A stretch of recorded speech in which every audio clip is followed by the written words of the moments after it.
Bref de compteur, bref de compteur, bref de compteur, bref de compteur, bref de compteur. Bienvenue sur Bref de compteur, le podcast où les professionnels du tourisme lèvent le coude pour mieux tendre leur micro. Bonjour à tous, je suis Grégory Cassio, fondateur de l'agence Les Compteurs. Chez Les Compteurs, on est amoureux du contenu, des belles histoires et du marketing. Alors on aime bien mixer tout ça et appeler notre discipline le marketing de contenu. Et en fait, comment ajouter de l'efficacité à une belle histoire pour qu'elle soit vue et surtout qu'elle donne envie d'être vécue à son tour. On travaille aussi bien pour des tours opérateurs que le secteur institutionnel, des offices de tourisme, des départements ou des régions. L'idée des brefs de compteurs, c'est de partir à la rencontre des professionnels du métier qui ont mené des actions ou qui ont une vision du tourisme bien particulière et qui surtout méritent d'être racontées. Vous allez voir, pour cet épisode, je suis parti à la rencontre de Dominique Le Thérisien, directeur de l'office de tourisme de Dinan-Cap-Fréhel, en Bretagne, pour la citer. Dans cet épisode, on va encore parler de relations clients, comme quoi, pas de secret, c'est vraiment le nerf de la guerre, mais d'une autre façon, d'une façon un petit peu différente que l'épisode précédent. Dans le cas présent, on est face à un office de tourisme communautaire qui a fusionné récemment. Ils en ont profité pour mettre à plat toute la relation client, pour la centraliser, pour mieux la centraliser et lui offrir une meilleure expérience. Vous allez voir l'échange, je l'ai trouvé passionnant, j'espère qu'il en sera de même pour vous. Je vous laisse avec l'épisode. Bref de compteur, ça commence maintenant. Bref de compteur, bref de compteur, bref de compteur, bref de compteur, bref de compteur. Salut Dominique. Salut Greg. Merci pour ta présence, je suis ravi de discuter avec toi. On se retrouve dans un cadre un petit peu particulier. J'aimerais qu'on parle ensemble de ton projet de back-office. Donc on comprendra un petit peu les termes ensuite, tu nous l'expliqueras, mais de ton back-office client. Comment tu as fait pour recentrer toute la gestion de la clientèle et de tout type de demandes, mail, appel direct ou diverses demandes par brochure. Comment tu as fait pour, de tous tes bureaux, en recentrer toutes ces demandes-là sur un seul bureau? Tu vas nous expliquer tout ça. Je suis ravi de t'avoir dans ce nouvel épisode des Brefs de Compteur. On commence juste, c'est un petit peu la tradition maintenant, si on peut parler de tradition après 4 épisodes. Commence par te présenter, Dominique, et un petit peu tes missions et ton parcours. Alors donc Dominique Le Thérisien, donc je suis le directeur de l'office de tourisme Dinan-Cap-Fréhel Tourisme, qui est un office de tourisme fusionné depuis 2017 et on reparlera tout à l'heure effectivement des conditions de la fusion et du nombre d'offices. Ça fait maintenant plus de 25 ans que je travaille dans le secteur institutionnel, à la fois dans un comité régional du tourisme et des offices de tourisme. Et je suis assez ancien à Dinan, puisque ça fait maintenant 20 ans dans cet office de tourisme qui a beaucoup évolué jusqu'à arriver donc à cet office intercommunal qui gère donc un territoire assez grand de 65 communes. Donc tu es passé de la direction d'une commune à 65 communes. Tout à fait, c'est-à-dire que par étape, j'ai eu la direction d'un office de tourisme d'une ville, d'une première fois, ensuite un office intercommunal qui avait un territoire d'une vingtaine de communes, et aujourd'hui, donc après la loi NOTRe, qui a fait fusionner donc plusieurs communautés de communes pour créer Dinan Agglomération, donc l'office de tourisme Dinan-Cap-Fréhel a été officiellement créé en juillet 2017. Donc 65 communes, j'imagine que tu n'avais pas un bureau d'accueil, un office de tourisme, comme on peut dire, par commune. Dis-nous un petit peu le avant, combien tu avais de bureaux, et maintenant combien tu en as, et combien de salariés maintenant possèdent la structure, un petit peu la répartition entre l'accueil. C'est juste pour comprendre ensuite la structure actuelle, comment tu l'as emmenée vers cette recentralisation. C'est juste une petite remise en contexte. En fait, avant la fusion officielle en juillet 2017, on a eu un travail de préparation assez important avec les équipes des 6 offices de tourisme. Nous avions donc 6 offices de tourisme sur le territoire, principalement des offices d'ailleurs de ville, ou stations, en l'occurrence Saint-Gall-Guildo ou Fréhel. Nous avions également Matignon, Planquette, des noms qui ne disent peut-être pas grand-chose à nos écouteurs, mais voilà, c'est notre territoire, et un office intercommunal, en l'occurrence Dinan-Vallée de la Rance, qui était l'office le plus important. Nous avons donc travaillé avec l'ensemble des équipes, les 24 salariés de ces 6 offices de tourisme à la construction de l'office intercommunal. On a eu l'occasion donc en début 2017 d'avoir un séminaire de co-construction de l'office de tourisme, puisque les élus nous avaient demandé de co-construire cet office de tourisme. Il n'y avait pas d'organigramme qui avait été préétabli, il y avait juste une direction qui avait été identifiée, un directeur, une directrice adjointe. La directrice adjointe Émilie Gautreau, qui était l'ancienne directrice de 5A, et moi-même qui prenais la direction de l'office. On a travaillé donc sur un séminaire et on a donc co-construit l'organigramme, l'organisation de Dinan Cap Fréhel Tourisme. C'est basé sur donc 5 pôles différents. Le pôle accueil, relations clients, le terme est important, on en reparlera tout à l'heure. Exact. Le pôle communication, stratégie digitale. Le pôle commercialisation, développement des marchés. Le pôle partenariat, qualification de l'offre. Et le 5e pôle qui est le pôle direction, administration, RH, prospective, qui regroupe moins de personnes, mais qui est un pôle quand même important. Les pôles sont... le pôle accueil relations clients correspond à l'ensemble de l'équipe. Quasiment tout le monde fait de l'accueil. Qu'on en fasse 5%, 10%, 50%, 80%, c'était le principe qui a été établi. Et à côté, donc, on a identifié dans les autres pôles un certain nombre de personnes en fonction de leurs compétences et de leurs souhaits, parce que c'était ça aussi le séminaire de co-construction, c'est-à-dire dans quel pôle on se sent plus intéressé, plus apte à travailler. Donc cette étape, elle a été très importante dans la construction de l'organisation de l'office. Encore une fois, je le dis, avant la fusion officielle, sur le premier semestre 2017. Et donc, pendant cette année 2017, le premier semestre, les 6 offices ont continué à exister encore officiellement. Et c'est ensuite, en juillet 2017, que l'office de tourisme a été officiellement créé. C'est beau ce que tu dis parce que quand tu m'as présenté les pôles, tu as commencé par le pôle relations clients, tu as fini par le pôle direction et non pas l'inverse. Tu parles en tant que directeur, mais tu as mis le client en premier. Tu t'en es peut-être pas rendu compte, mais en tout cas, c'est important. Et la co-construction, tu m'en reparleras après, parce que moi, ce que je ne savais pas, c'est que dès le départ, vous aviez co-construit l'office. Et c'est hyper intéressant, je comprends mieux la suite. Mais tu en parleras juste après.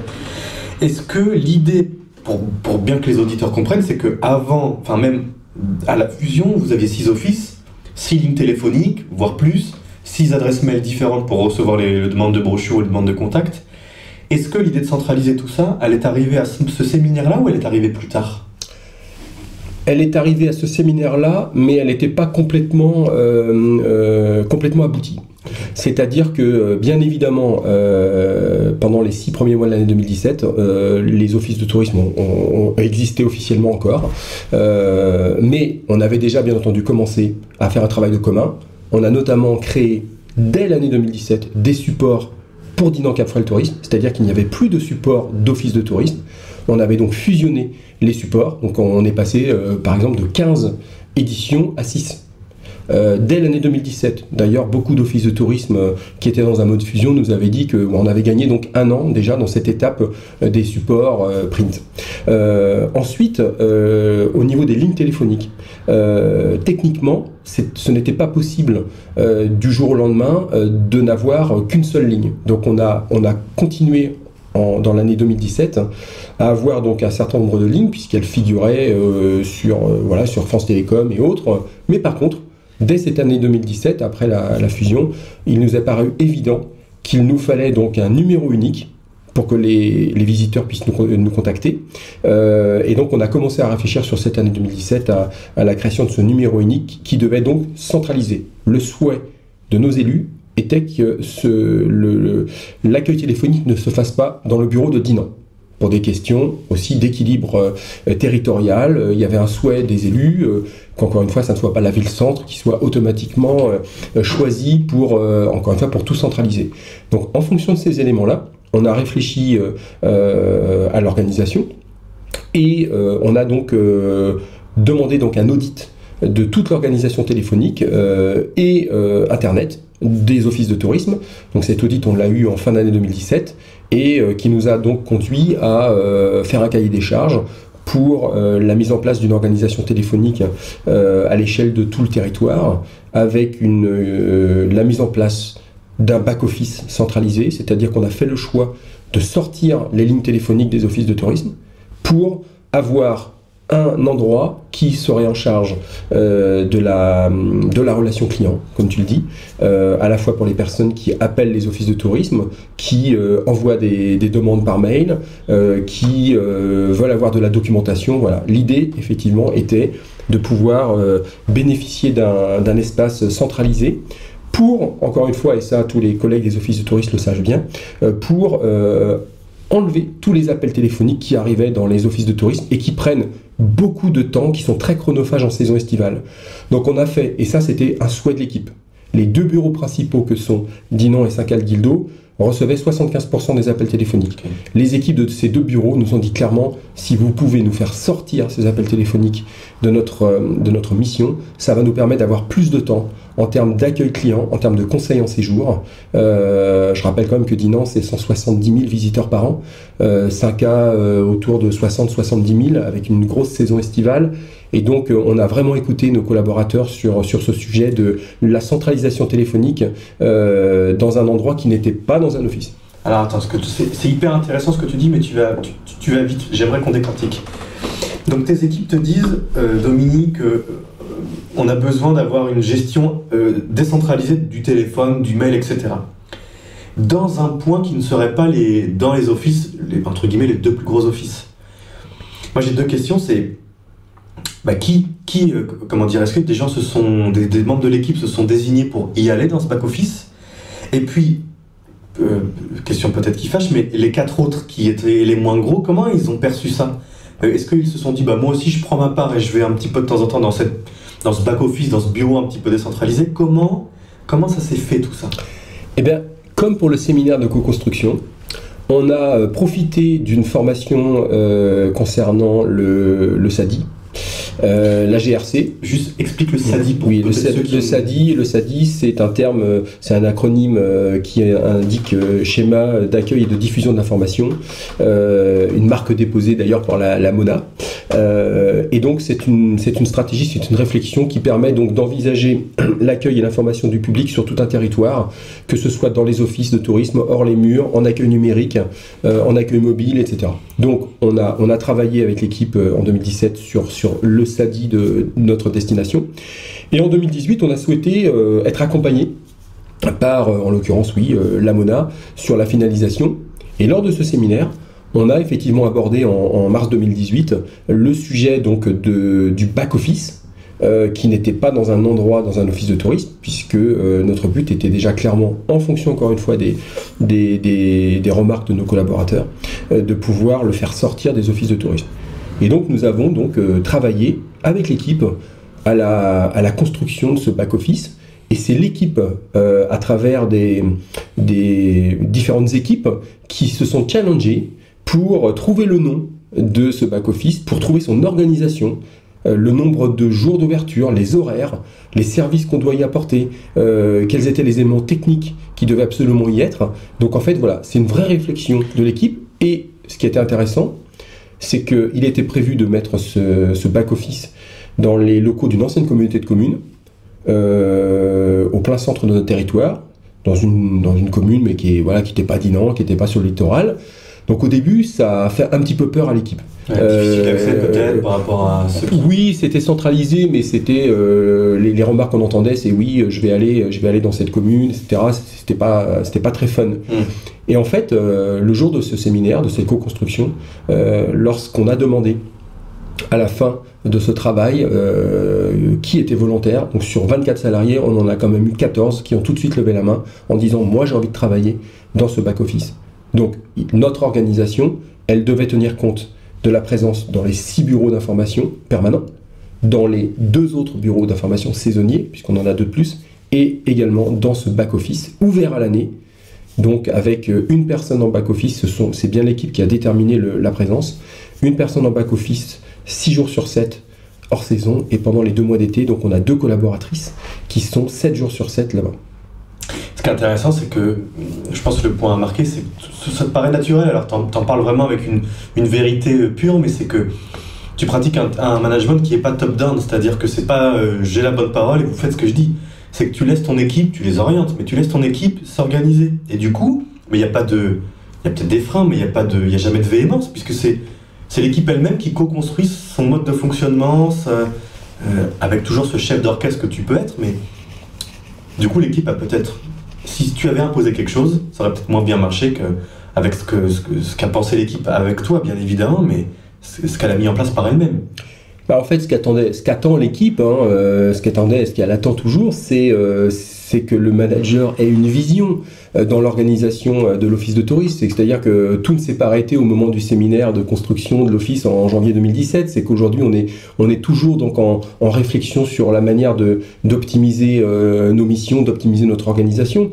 Et c'est vrai que j'avais cette vision, mais elle a été partagée par tout le monde, encore une fois, de vouloir optimiser la relation client, la relation avec les visiteurs en off et non pas en front office.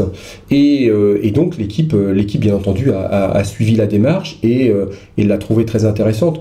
Pour en revenir donc à l'organisation téléphonique, on a donc consulté un certain nombre d'opérateurs de téléphonie au printemps 2018 pour leur demander donc de nous faire une proposition d'organisation téléphonique qui à la fois donc avait, je le rappelle, un numéro unique qui devait être centralisé. Donc les numéros de téléphone des 6 offices de tourisme donc, ne devaient plus être publics. Ça, c'est une première chose. Et la deuxième chose, donc l'objectif était que c'était une organisation téléphonique où les personnes pouvaient se contacter directement. C'est-à-dire que nous étions peut-être sur 8 sites, mais les gens, quand ils devaient s'appeler, ils s'appelaient en interne. C'est-à-dire qu'ils ne faisaient pas un numéro de téléphone. Automatiquement, on devait être dans une entreprise, dans une organisation où on avait beau être dans une organisation éclatée, il n'empêche que les personnes devaient s'appeler à travers des numéros courts et non pas faire un numéro de téléphone. Donc le deal a été avec les différents prestataires sélectionnés de nous proposer quelque chose. On a donc choisi la société Paritel qui équipe beaucoup d'offices et d'entreprises et donc à l'été 2018 notre back-office a ouvert juste au début du mois de juillet. Donc ça a été quand même un travail technique de plusieurs semaines, puisque on est sur à la fois, je rentre dans du technique, on est à la fois sur des lignes ADSL, on est sur des lignes sur du SDSL, on est sur du matériel technique qui est assez performant et c'est ça qui a vraiment beaucoup été très apprécié par l'équipe, c'est-à-dire que on a donc équipé l'ensemble des bureaux d'information de nouveaux téléphones, de pouvoir avoir donc un accès internet optimisé. Donc oui, à l'été 2018, ça a été un vrai changement, un vrai virage pour beaucoup de nos collaboratrices qui étaient dans des petits offices de tourisme et qui concrètement étaient très mal équipés avant la fusion. Et le choix a été effectivement de nous doter d'une organisation où, oui, certes, c'est centralisé par rapport à un back-office qui gère cet accueil téléphonique, les réponses par mail, les envois de courrier, etc. Mais cela dit, l'équipe n'a pas l'impression d'être centralisée, puisqu'encore une fois, on a 35 appareils téléphoniques qui nous permettent quotidiennement de nous appeler. Alors, ça me donne plusieurs questions. Première question, c'est, donc tu avais 24 salariés qui étaient dans 6 bureaux. Quand tu as créé ton 7e bureau, tu n'as pas eu plus de salariés. Parce que tu as un peu, du coup, est-ce que tu as eu l'impression de déshabiller Paul pour habiller Jacques? Comment tu as fait cette transmission-là entre des gens qui avaient chacun leur poste, peut-être dans les accueils, et qui, une ou deux personnes, tu nous diras peut-être, se retrouver dans le back-office à un moment de l'année, de la journée, de la semaine? Comment tu... Alors ça, c'est effectivement un gros travail de RH. Et donc là, je salue Blandine, la responsable du pôle accueil relations clients, parce que c'est elle qui met en place les plannings de présence dans les bureaux et au back-office. Et c'est vrai que tu soulèves un sujet, c'est-à-dire qu'il a fallu bien organiser l'accueil et l'accueil téléphonique et permettre donc à un certain nombre de personnes qui étaient volontaires pour venir encore une fois au back-office de pouvoir être à la fois au back-office régulièrement et dans leur bureau d'information. Dès la première année, dans les premières semaines, ce qui a été très apprécié pour des collaborateurs qui étaient sur des offices très très fréquentés, c'est de ne pas avoir la pression du public. Oui. C'est-à-dire de ne pas avoir, et ça encore une fois tous les offices de tourisme le savent bien, cette pression de la saison estivale. On a parfois des comportements pas toujours très agréables de la part des visiteurs, et donc le fait de pouvoir venir en back-office, de gérer un accueil téléphonique, des réponses par mail, pour beaucoup c'était un souffle dans la semaine. C'était un petit peu leur parenthèse, et je l'ai entendu dès les premières semaines, et ça a été pour nous vraiment très très positif de se dire, ils venaient pas à reculons, au contraire au back-office, au contraire, ils étaient très contents parce qu'ils avaient le temps de discuter avec les personnes au téléphone. On n'a pas encore mis en place le chat. Hein. Ça, c'est un sujet qui a été abordé. On peut le mettre en place avec notre site internet. On ne l'a pas encore mis en place pour diverses raisons. Mais on l'envisage sérieusement. C'est-à-dire qu'à un moment donné, on a un back-office qui est ouvert en été pendant de 9h30 jusqu'à 19h. L'hiver un petit peu moins, mais on pourrait le faire. Et c'est vrai que ce qui a été intéressant pour nos collaborateurs, c'est de venir au back-office et d'avoir une autre manière d'accueillir et de prendre le temps de conseiller les gens à travers l'offre que nous avons sur notre site web ou d'autres supports qui nous permettent donc de renseigner vraiment sur des questions très très précises qui arrivent toute l'année, mais plus particulièrement en saison estivale, de gens qui sont en séjour et qui nous posent des questions très précises. Du coup, ça, c'est marrant, tu fais la transition. Comment tu as fait? C'est peut-être une non-question d'ailleurs, tu vas me dire, mais la fameuse personne qui travaille dans l'office de Planquette, elle se retrouve au back-office et elle doit non plus répondre à Freel, 5K, etc. Comment, et puis inversement pour Dinan et les autres, mais comment les personnes se sont formées? Comment tu as fait en sorte que tout le monde connaisse la destination des copains d'avant la fusion, en gros? Mais ça, c'est en fait le challenge de tous les offices de tourisme qui ont fusionné à partir de 2017. On se retrouve avec des territoires plus ou moins vastes.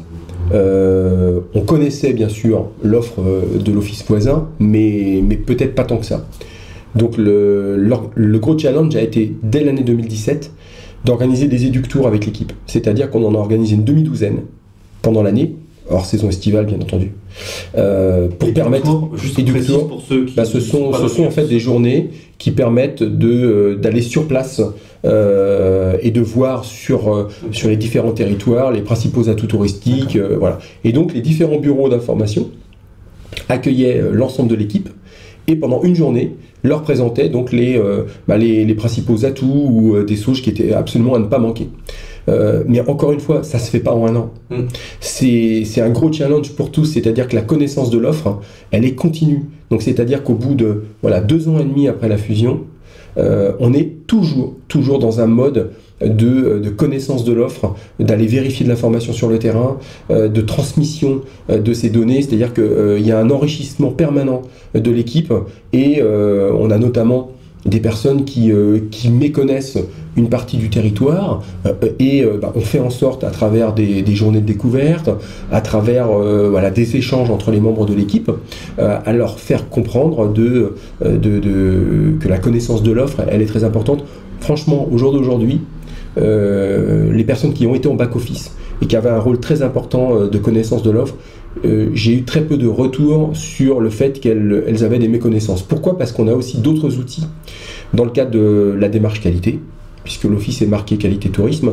On a l'obligation donc d'avoir des outils qui permettent d'avoir de l'information mise à jour. Tu peux donner les noms des outils? En fait, l'outil, c'est un document qui s'appelle le DocuWiki. D'accord. Le DocuWiki, c'est un document qui a été créé par l'équipe et qui est mis à jour régulièrement. Quand tu dis un document, c'est un document en interne, en ligne. Il est bien sûr en ligne. D'accord, okay. Mais en ligne, bien entendu. Et il est mis à jour très régulièrement sur l'ensemble de l'offre et la connaissance du territoire. Et donc, c'est une bible pour les personnes qui sont en back-office, pour les personnes qui sont dans les différents offices de tourisme. Ils ont réponse à toutes leurs interrogations pratiques et touristiques sur la destination. Alors, il y aura toujours des questions auxquelles on ne peut pas toujours répondre, c'est évident.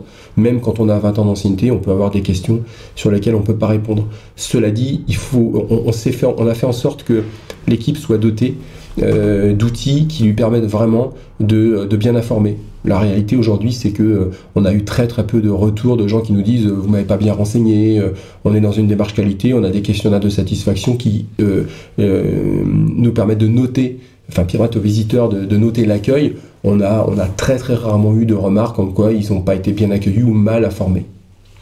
Combien ça représente de personnes? Parce qu'avant, tu vas me dire le chiffre, mais c'était divisé en 6 bureaux. Maintenant, c'est peut-être la même somme de personnes qui appellent, mais en un bureau. Ça représente combien en termes d'appels, de mails, etc. Avant la mise en place de cette ligne téléphonique centralisée, les différents bureaux d'information géraient autour de 10 à 15 000 appels téléphoniques. Par an. Par an. Bon, voilà, encore une fois, c'est par rapport à des stations littorales qui ont des volumes très très importants, c'est pas non plus exceptionnel, c'est pas énorme. Quand je disais tout à l'heure que Dinan et Saint-Quart représentaient 75% du nombre d'appels téléphoniques, c'est vrai que sur les 2 mois d'été, ces 2 offices avaient un très très gros travail d'accueil téléphonique. Au jour d'aujourd'hui, on a clairement une petite baisse, mais je pense que c'est une baisse aussi qui est générale dans les offices de tourisme où les visiteurs trouvent l'information d'une autre manière, à la fois sur notre site internet, à la fois sur d'autres supports, et donc moi je ne suis pas inquiet sur la baisse d'accueil téléphonique. Le nombre de demandes par mail, à l'inverse, continue à augmenter, voilà, demandes précises d'informations par mail. On a aussi un constat aujourd'hui, et je pense que tu le sais bien, c'est qu'il y a de plus en plus de personnes qui posent des questions sur Facebook Messenger.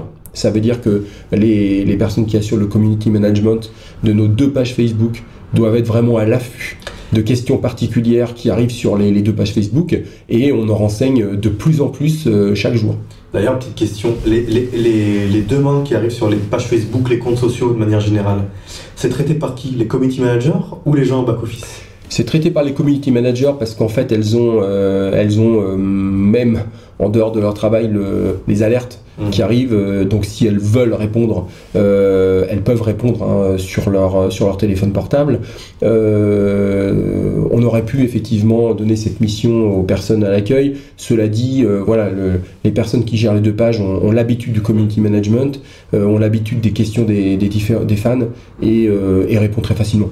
On n'a pas non plus des centaines de demandes par semaine, je le rassure, mais c'est vrai qu'il y a une vraie évolution, notamment cette année en 2019. L'équipe me l'a encore confirmé. Combien ça coûte ça? C'est-à-dire, combien ça coûte en forme? Donne-moi des grandes fourchettes, je veux pas les prix, c'est juste pour informer les auditeurs, mais est-ce qu'il y a des coûts de formation? Tu parlais de ligne ADSL, j'imagine que ça a un coût. Si tu devais donner des grandes fourchettes pour savoir s'il y a des offices qui nous écoutent, combien ça peut coûter de faire quelque chose comme tu as fait? Sur l'organisation téléphonique, avec la mise en place du back-office et tous les équipements qui aujourd'hui donc sont installés dans les 7 bureaux, plus le back-office, l'investissement qui a été consenti en 2017, on est sur un investissement autour de 25 000 euros. D'accord. 25 000 euros, en sachant que c'est un contrat de 5 ans qui nous lie avec le prestataire. Donc on est à la fois sur de la location de matériel et de la consommation, puisque l'intérêt également, encore une fois, c'est que l'option que nous avons choisie à Paritel fait que nous avons diminué nos consommations téléphoniques. Dans le contrat qui nous lie à Paritel, nous n'avons plus de consommation téléphonique. Ça a été une économie de plusieurs milliers d'euros en choisissant cette formule. Au jour d'aujourd'hui, et je le dis, on a choisi, comme beaucoup d'offices, un numéro unique qui est un numéro majoré, le 0825 95 0122. Un petit bureau passage chez toi.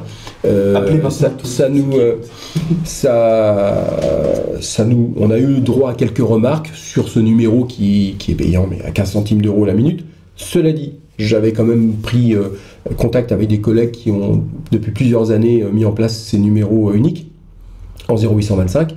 Ça permet quand même d'éviter à nos offices de tourisme d'avoir des questions qui ne sont pas liées au tourisme et qui seraient plutôt des questions liées aux villes, aux mairies. Voilà. On a eu quand même pendant des années des personnes qui appelaient les offices de tourisme parce qu'ils n'avaient pas réponse à leurs questions, donc l'office de tourisme était la roue de secours pour des questions qui ne sont pas liées à notre activité. Voilà. Donc c'est un choix. On nous a fait la remarque. Cela dit, encore une fois, on n'a pas eu non plus une chute énorme des appels téléphoniques, mais c'était important quand même de faire ce choix de numéro unique centralisé. J'aime bien ton idée parce que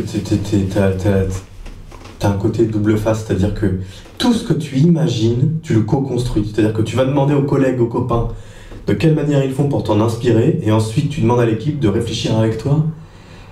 Et souvent, quand on a ces modes de fonctionnement-là, ça prend un temps fou, et parfois ça n'arrive à rien. Alors que toi, tu arrives à demander l'avis et la construction de tout le monde en allant très vite dans la construction. Ça, c'est intéressant de le souligner. Je veux qu'on parle aussi d'un sujet. Donc, tu as centralisé tous les appels, toutes les demandes, mais tu as aussi centralisé la donnée. C'est-à-dire que, tu vas le dire mieux que moi, mais tu avais des données, quand je dis données, c'est des données mail, des données de clients, qui arrivaient via des connexions à des bandes Wi-Fi, il y a des mails entrants de demande de brochures, des courriels, des mails, des gens qui venaient demander des éléments sur ton site internet via les formulaires de contact. Tu as centralisé tout ça pour faire un outil de gestion de la relation client, un CRM en anglais. Explique-nous tout ça et qu'est-ce que ça a été lancé l'année dernière et dis-nous un petit peu ton cheminement là-dessus. Alors, il me semble que dans le dernier podcast que tu as fait avec notre collègue de Biscarrosse, vous avez évoqué cette GRC. Tout à fait ça. Voilà.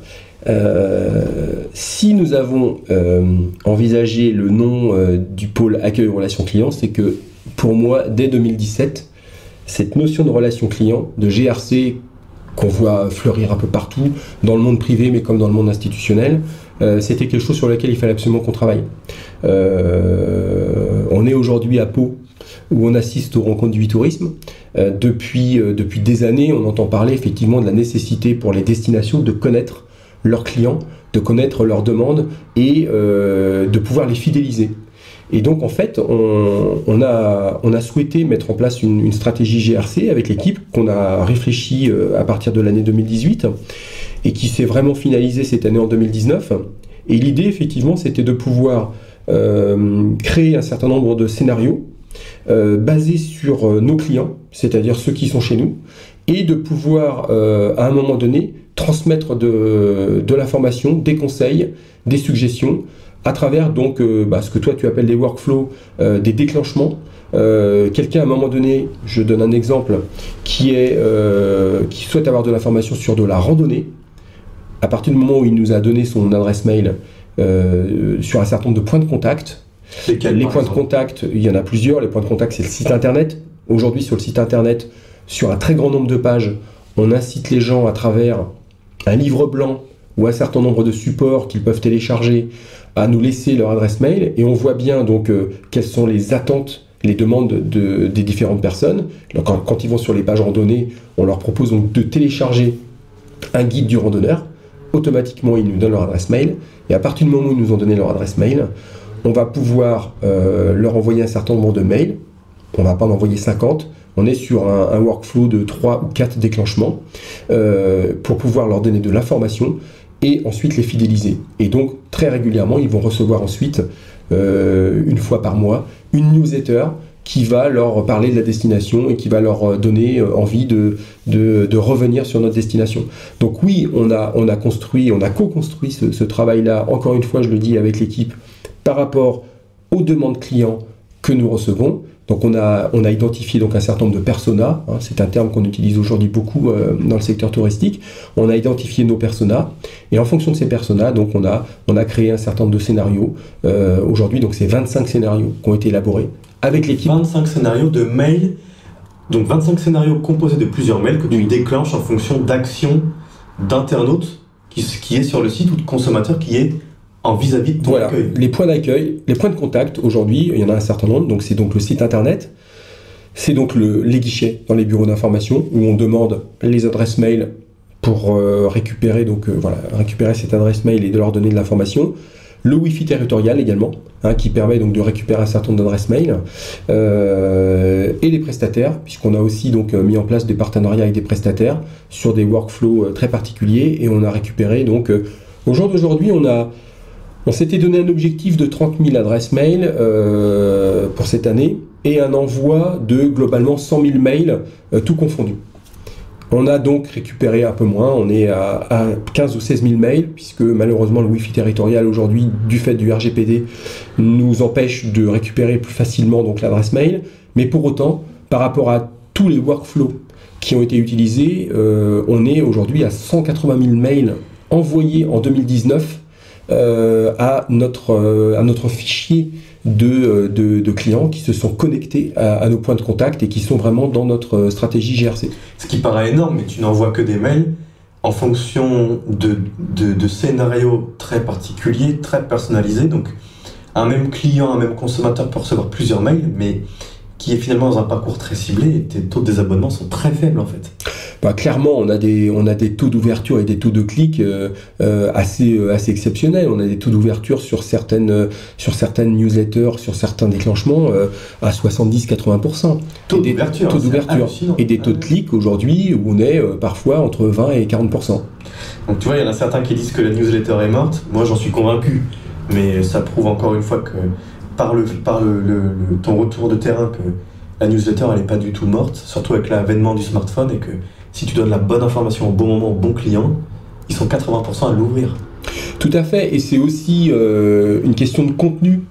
Je pense qu'aujourd'hui, dans les destinations, on est tous conscients de l'importance du contenu, du visuel, de mots aussi. Hein. Bien sûr, il y a le visuel, mais il y a aussi des mots. Hein. Et donc, il y a du rédactionnel qui donne envie. Donc, lorsqu'on reçoit effectivement une newsletter, il faut choisir les bons mots, il faut choisir le bon visuel. Et je pense que les résultats qu'on a eu cette année nous montrent bien qu'on avait bien identifié les scénarios. Donc, on va continuer à travailler. On va pas non plus en créer des dizaines et des dizaines. L'objectif, il est vraiment, encore une fois, d'augmenter le nombre de contacts. Ça c'est clair, et de continuer à travailler sur ces déclenchements, voilà, parce que dans la fidélisation, on a été vraiment assez contents, et le retour de nos partenaires qui se sont associés à nous en mode test, hein, on avait notamment un hôtel et un camping, nous montre bien que c'était la bonne voie. Ils ont bien apprécié effectivement d'avoir été associés. C'est hyper intéressant. Juste, j'ai deux petites questions pour finir. Tu as les offices de tourisme là nous écoutent. Ils veulent se lancer comme toi dans un projet de back-office, de centralisation des demandes. C'est quoi tes 2-3 conseils à leur donner? Ou même un seul conseil si... Encore une fois, je pense qu'il faut définir le projet avec l'équipe. Comme tu l'as dit tout à l'heure, ça ne peut pas être un mode vertical. Ça ne peut pas être quelque chose qu'on impose comme ça. Encore une fois, même si un manager a une idée, une vision, il ne pourra pas la faire adopter sans que derrière son équipe soit conscient de l'importance et de l'intérêt de cette organisation. Après, au niveau de la téléphonie, je sais que c'est un sujet qui intéresse beaucoup de collègues, puisque j'en ai quelques-uns qui m'ont contacté sur ce sujet, notamment en Bretagne. Oui, c'est important, il y a la technique. La technique, il ne faut pas se tromper non plus. Il ne faut pas se tromper d'opérateur. Il faut bien travailler son cahier des charges. Et puis derrière, encore une fois, il n'y a aucune raison que ça ne marche pas, parce que l'important, c'est quoi? C'est que le client ne se rende pas compte qu'il appelle à un endroit qui est décentralisé dans des bureaux, ou qu'il appelle dans un office de tourisme. On est tous d'accord pour dire que ce qui est important, c'est le service qu'on rend au client, la réponse. On n'a pas besoin d'identifier l'endroit et qu'est-ce qui se passe aujourd'hui chez des opérateurs privés. On n'est pas censé savoir où on appelle. Si on est satisfait de la réponse, il n'y a aucun souci. Donc franchement, je pense qu'il y a d'abord une préparation du projet avec l'équipe, et surtout donc bien définir les modalités techniques et d'organisation. Et franchement, je vois pas de souci à terme. Et j'ai la même question, mais je pense que tu auras une réponse un peu semblable. Mais même question pour le marketing automatisé, la GRC, etc. Tu as des offices qui veulent se lancer. Quels sont tes petits conseils à leur donner? Encore une fois, ça doit partir des demandes clients, de la destination, se connaître nos clients. Et se dire voilà comment on peut fidéliser déjà ses clients, parce qu'on sait tous qu'il est plus difficile d'aller capter de nouveaux clients que de fidéliser les clients qui sont sur nos destinations. Donc bien travailler effectivement sur la connaissance des clientèles, et ensuite donc de travailler avec l'équipe sur des contenus, et je pense encore une fois qu'on peut avoir des aptitudes et des compétences en interne. Il n'empêche que l'important, c'est quand même d'être bien accompagné dans sa stratégie GRC par différents opérateurs qui nous aident au niveau technique à mettre en place cette stratégie, et de ce qui s'est passé. Donc il y a un travail en amont avec l'équipe, il y a une définition donc des scénarios en fonction des clientèles, ou des clientèles qu'on aimerait donc développer. Et je suis persuadé que voilà, on est dans la stratégie GRC et ça doit marcher. Dominique, mais merci beaucoup. Merci beaucoup pour tout ça. C'est marrant parce que plus les épisodes passent, plus c'est long. Mais en même temps, c'est tellement dur et j'ai encore 10 000 questions à te poser, mais je veux pas que le format soit trop long. Je te remercie, Dominique. J'invite vraiment tout le monde à te contacter. J'espère que tu vas pas être submergé d'appels, mais Biscam m'a déjà dit, Sabine de Biscam m'a déjà dit qu'elle avait aussi quelques petits mails. J'aime bien ce côté échange, c'est vraiment pour ça qu'on fait le podcast. Dominique, je te remercie infiniment. J'invite tous les auditeurs encore une fois à venir sur Apple Podcast ou sur toutes les plateformes et noter 5 étoiles et même peut-être faire un petit commentaire. Ils sont toujours constructifs, c'est hyper intéressant et en plus ça nous permet de remonter dans les listes, dans les fameux algorithmes et ça permet de faire connaître le podcast à tout le monde. Je vous dis à très bientôt. Dominique, je te remercie encore une fois. C'était un grand plaisir. Et à très bientôt tout le monde pour une nouvelle brève de compteur.